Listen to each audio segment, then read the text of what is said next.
जय गो माता, जय गोपाल। दोस्तों, महानुभाव सज्जनों,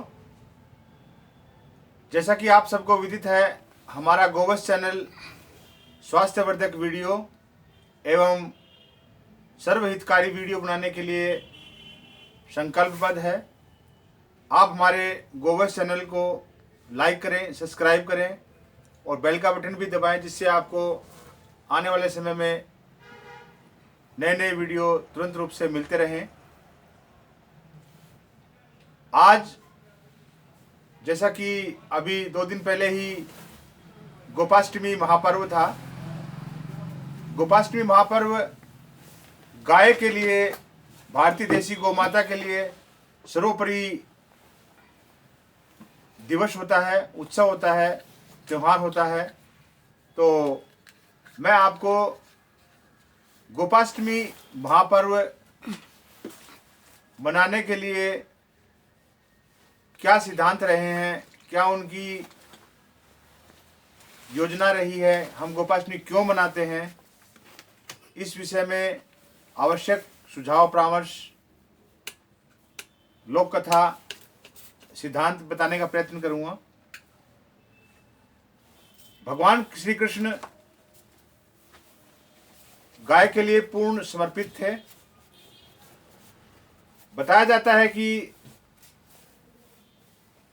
नंद बाबा के यहाँ 9 लाख गायें थी और 9 लाख गायों का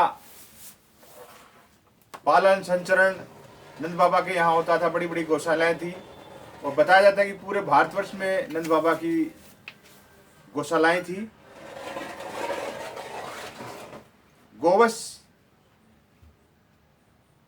और गाय के लिए भगवान श्री कृष्ण जाने जाते हैं और गोपालक जो नाम पड़ा है वो भी गाय के लिए पूर्ण रूप से समर्पण होने के कारण ही हुआ है। तो जब भगवान 6 साल के थे, बाल्यावस्था में थे, उस समय, उससे पूर्व भगवान श्री कृष्ण और बलराम भैया, दाऊ भैया बछड़े चराते थे। गायों के जो वत्स होते थे वो बछड़े चराते थे। और जब भगवान श्री कृष्ण 6 वर्ष के हुए, बाल्यावस्था में थे, तो उन्होंने माता से कहा कि मैया, मैं अब बड़ा हो गया हूं, अब मैं बछड़े नहीं बल्कि गाय ही चराऊंगा। तो मैया ने बड़े लाड और प्यार से कहा, लाला तू अभी बहुत छोटो है, तेरे से गाय संभलेगी नहीं, गाय चराने के लिए बहुत दूर दूर जंगलों में जाना पड़ता है, तो तू तो अभी छोटो है, बड़ा हो जाएगा तो तू गाय चराना। लेकिन भगवान श्री कृष्ण ने दृढ़ संकल्पित थे और उन्होंने जिद की और कहा, नहीं मैया, मैं तो गाय ही चराऊंगा, मैं बड़ा हो गया हूँ। तो बेटे की लाड में माँ ने कहा, ठीक है लाला, पहले तू बाबा से स्वीकृति ले ले और वो जब कह देंगे तो तू गाय चराने के लिए चले जाना।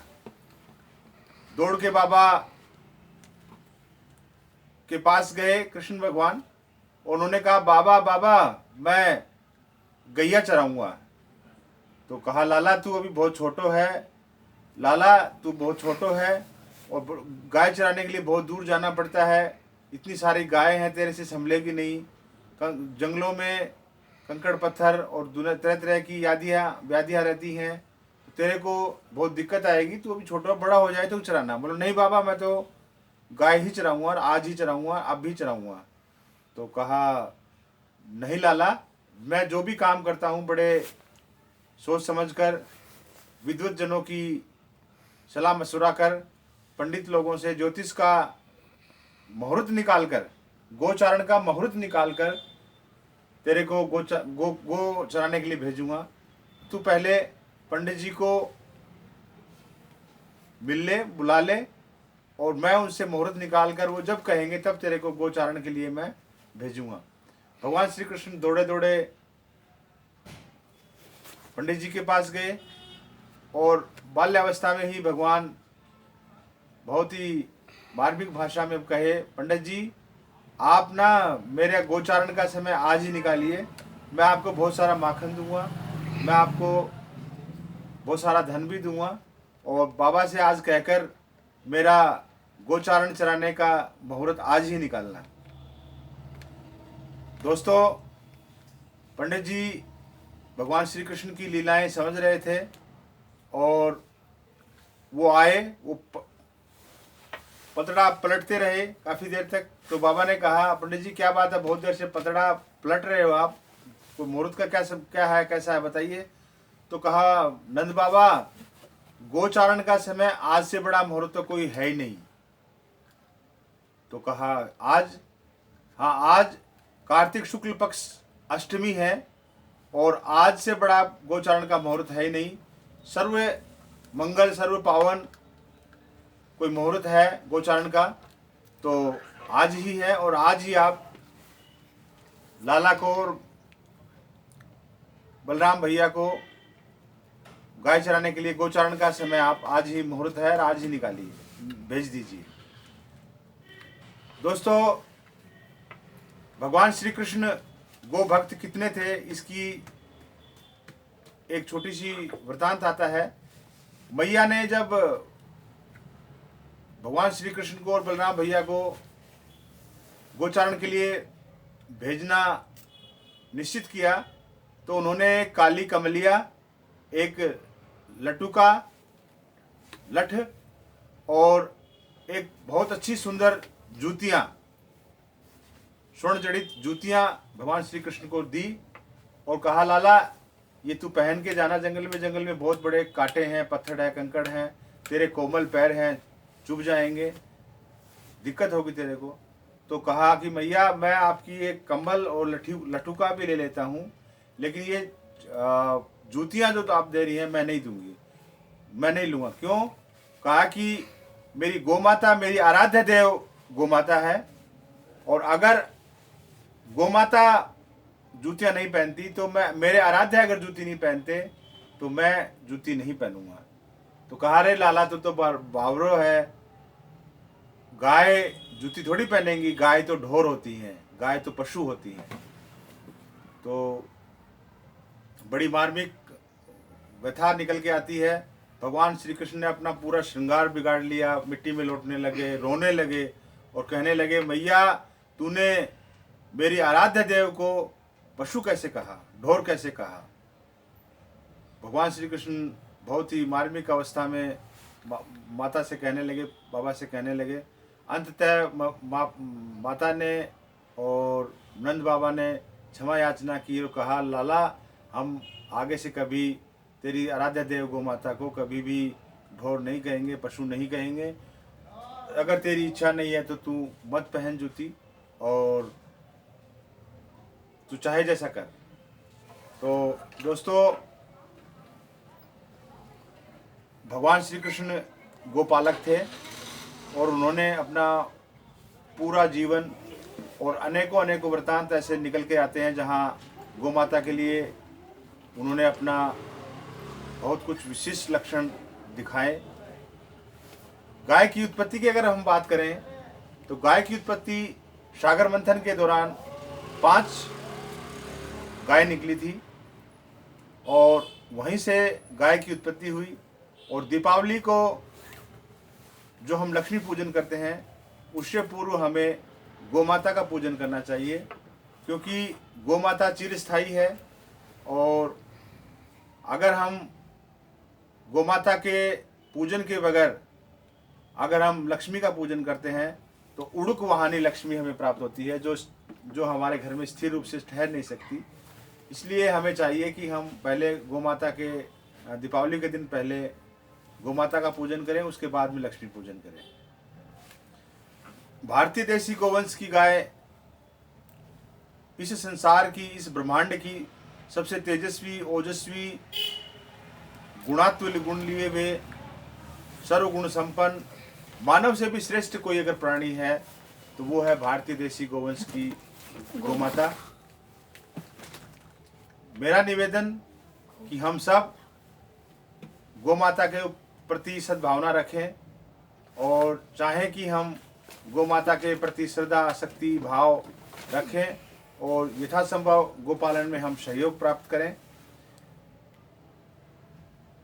गाय से उत्पादित पंचगव्य उत्पाद निश्चित रूप से गाय का दूध, दही, घी, गोबर और गोमूत्र निश्चित रूप से सर्व कल्याणकारी आध्यात्मिक, सामाजिक, आर्थिकता लिए हुए है। जैसा कि सर्वविदित है, मानव का ये देह है वो पंच तत्वों से बना है, जल, पृथ्वी, वायु, आकाश और अग्नि। उसी तरीके से गाय के जो पंचगव्य उत्पाद हैं, दूध, दही, घी, गोबर और गोमूत्र, अगर हमारे शरीर में आरोग्यता आती है तो हम सभी पोषक तत्वों के, पंच तत्वों के संतुलन के कारण आरोग्यता आती है। अगर हमारे शरीर में कहीं भी आरोग्यता विकृत होता है, बीमार हम होते हैं, तो निश्चित रूप से पंच तत्वों के विलक्षणता के कारण, असंतुलनता के कारण हम बीमार होते हैं। अगर हमारे शरीर में जल तत्व की अगर कहीं कमी हुई है तो हम गोदुग्ध से उसकी पूर्ति कर सकते हैं। अगर हमारे शरीर में मिट्टी तत्व की अगर कहीं कमी हुई है तो हम गाय के गोबर और गोबर से बने पदार्थों का सेवन कर हम मिट्टी तत्व की पूर्ति कर सकते हैं। अगर हमारे शरीर में अग्नि तत्व की कमी हुई है तो गोघृत का सेवन कर हम अपने शरीर में तेजस्वी, ओजस्वी और ऊर्जा को हम प्राप्त कर सकते हैं। अगर हमारे शरीर में वात की अगर कहीं, वायु की अगर कहीं कमी हुई है तो गोमूत्र का सेवन कर हम उसका पूर्ति कर सकते हैं। और इस प्रकार पंचगव्य से हम अपने शरीर के संपूर्ण पंचमहाभूत तत्वों की पूर्ति सहजता से, सुलभता से कर सकते हैं। तो मेरा निवेदन कि हम गाय के प्रति समर्पित हों, पंचगव्य का हम उपयोग करें और निश्चित रूप से पंचगव्य चिकित्सा को अपनाएं। लगभग 136 प्रकार की चिकित्सा पद्धतियां हैं, जिसमें से सबसे निरापद, आरोग्यता प्रदान करने वाली, सर्वसुलभ, आसान, चिरस्थायी, सामाजिक आध्यात्मिकता को लिए भी अगर कोई चिकित्सा पद्धति है तो वो पंचगव्य चिकित्सा पद्धति है। मानवकृत लगभग 148 बीमारियां अभी तक आइडेंटिफाई हुई हैं, जो कि वात रोग के 80 रोग, पित्त रोग के 48 रोग और कफ रोग के 28 रोग शामिल हैं। पंचगव्य चिकित्सा पद्धति से सभी असाध्य से असाध्य रोगों का बहुत ही सरल, सुलभ ढंग से हम उसका समाधान प्राप्त कर सकते हैं।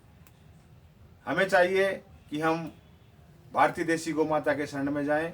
और आजकल जो कोरोना का जो इफेक्ट, कोविड-19 का जो इफेक्ट आ रहा है, मैं निवेदन से पुरजोर निवेदन करता हूं कि अगर हम भारतीय देसी गौ माता के संरक्षण में जाएं, उसके छत्र छाया में रहें, उसके पंचगव्य का उपयोग करें, पंचगव्यों का अपने जीवन में शामिल करें, सकारात्मक सोच रखें, सात्विक विचारधारा रखें, शाकाहारी रहें, नेगेटिविटी अपने शरीर में आने नहीं दें, तो कोरोना का बाप भी अगर आता है तो हमारे शरीर में कहीं भी कोई क्षति नहीं होगी।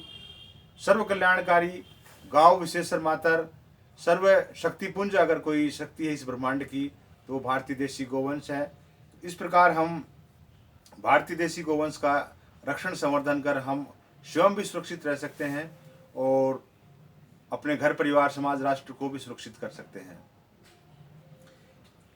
वीडियो को ज़्यादा न लंबा करते हुए केवल मैं इतना निवेदन करता हूं आपसे कि आप भी भारतीय देसी गौ माता के रक्षण, संवर्धन, समन्वित विकास में अपनी महत्वपूर्ण भूमिका अदा करें और आगे आएं और गौ माता के पक्ष में अपना हक अदा करें। गौ माता के वत्स बने, गौ माता के बेटे और पुत्र और पुत्रियां बने और एक संकल्प लें कि हम गौ माता के रक्षण संवर्धन में अपना तन, मन, धन लगाने का प्रयत्न करेंगे और सुनिश्चित रूप से हम गौ माता के प्रति समर्पित होंगे। निश्चित रूप से एक अभियान के तहत श्री कृष्णा पंचगव्य योग प्राकृतिक चिकित्सा केंद्र चिड़ावा और एक हमारे लंबे प्रयास के दौरान हमने महामहिम राष्ट्रपति महोदय, प्रधानमंत्री महोदय, सीएम महोदय एवं अनेक उच्च पदाधिकारियों को हमने ज्ञापन के माध्यम से, वक्तव्य के माध्यम से अवगत कराया है कि भारतीय देसी गौ माता को राष्ट्रीय माता घोषित किया जाए और आरोग्यता, आध्यात्मिकता, सामाजिकता, बंधुत्वता को अगर कोई प्रदान करने वाली है, एक सूत्र में अगर कहीं बांधने वाली है, तो वो भारतीय देसी गौ माता है। हम स्थानीय रूप से भी संकल्प लें कि हम अपने घरों में गोग्रास हम निकालें। गोग्रास अगर हम निकालते हैं तो निश्चित रूप से हमारे घर में जो भोजन बनता है उसका अग्रभाग, हिंदू धर्म में कहावत है कि 33 कोटि देवी देवताएं होते हैं। हम 33 कोटि देवी देवताओं को यज्ञ, हवन, पूजन, उनको भोजन इत्यादि प्राप्त नहीं करा कर सकते। पुंज रूप में अगर हम भारतीय देसी गौ माता को गुड़, चीनी, गुड़, मीठा, घृत इत्यादि लगाकर सह सम्मान पूर्वक थाली में भोजन से पूर्व अगर हम गौ माता को गोग्रास समर्पित करते हैं तो हमारी हर मनोवांछित क्रियाएं, आशाएं सर्वदेवी गौ माता पूर्ण करेगी और हम सब सर्वदा खुशहाली को प्राप्त होंगे। जो भाई बहन शहरों में बड़े टावर्स में, बड़े बहुमंजिला मकान में रहते हैं और मन में श्रद्धा भाव अगर है तो निश्चित रूप से गौ माता को नहीं पाल सकते, लेकिन भाव अगर है उनका तो वो गौ माता को गोद ले सकते हैं। कहने में गोद लेना होता है कि हम गौ माता को गोद ले सकते हैं, लेकिन मैं उनसे निवेदन करना चाहूँगा कि गौ माता को हम गोद लें, हमारी ये औकात नहीं है, हमारी ये ताकत नहीं है। हम गौ माता के प्रति श्रद्धा रखें और हम गौ माता के गोद चले जाएं, हम उनके पुत्र और पुत्रियां बन जाएं। और अगर हम चाहें तो गौ माता का स्थानीय जो भी आपकी गौशाला है वहाँ आप गौ माता का प्रति माह का जो शुल्क है, वो निर्धारित शुल्क है, वो आप अपने शुद्ध कमाई में से आप गौ माता को के खर्चे का, उसके चारे, आहार विहार, खान पान का जो चारे का जो बजट है वो आप उठाएं, तो निश्चित रूप से आपके द्वारा एक गाय पोषित होगी। और लोग कहते हैं कि गाय हम पालते हैं, लेकिन मेरा यहाँ तर्क थोड़ा हटके है। हमारी कोई औकात नहीं है, हमारी कोई बिसात नहीं है कि हम गौ माता को पालें, बल्कि हकीकत ये है कि गाय हमें पालती है। उसी तरीके से हम गौ माता को गोद न लेकर हम गौ माता के वत्स, पुत्र और पुत्रियां बने। और गौ माता जहाँ गौशालाएँ हैं, संभवतः अगर अपने घर में जगह है, साधन है, संपन्नता है, तो हम गौ माता को अपने घर में रखें। विशेष परिस्थितियां हैं, कोई विशेष अवस्था है, तो हम गौ माता का जो प्रतिमाह शुल्क जो है गौशाला में अंशदान करें और समय समय पर जाकर अपने शादी, विवाह, उत्सव, जन्मदिवस या विशेष अवसरों पर हम गौशाला में जाएं, वहीं अपना उत्सव मनाएं और गौ माता के लिए मीठा आहार, दलिया या जो भी श्रद्धा हो वो आप समर्पित करें। अपने परिवार का जन्मदिन, बर्थडे पार्टी, सालगिरह इत्यादि हम वहीं मनाएं, गौ माता के सानिध्य में मनाएं, गौ माता के गोवंश के परिवार के साथ मनाएं। तो निश्चित रूप से बनाया गया हमारा उत्सव निश्चित रूप से फलदायी व भगवान गौ माता, सर्वदेवी गौ माता हमें आशीर्वाद प्रदान करेंगी और हम अपने परम लक्ष्य को प्राप्त होंगे। गोग्रास भी कई बार शहरों में देखने में आता है कि गायें सुलभता से, आसानी से मिल नहीं पाती, या हम गोग्रास देना चाहें खाने से पूर्व तो भी हम उपलब्ध नहीं करा पाते। तो विशेष परिस्थिति में अगर जो गो भक्त गोग्रास समय पे नहीं निकाल पाते या बहुत होटल्स में खाते हैं या बहुत कुछ विशेष परिस्थितियां हैं, तो आप 1 रुपया प्रतिदिन, कम से कम 1 रुपया प्रतिदिन आप गोग्रास के रूप में अपने घर परिवार गुल्लक के रूप में रखिए। यथासंभव आपकी श्रद्धा शक्ति है तो 2, 5, 10 रुपये भी रख सकते हैं, लेकिन मेरा निवेदन सभी गोवत्स भाइयों से कम 1 रुपया प्रतिदिन गोग्रास के रूप में हम निकालते हैं तो साल का 365 रुपये गोग्रास का बनता है।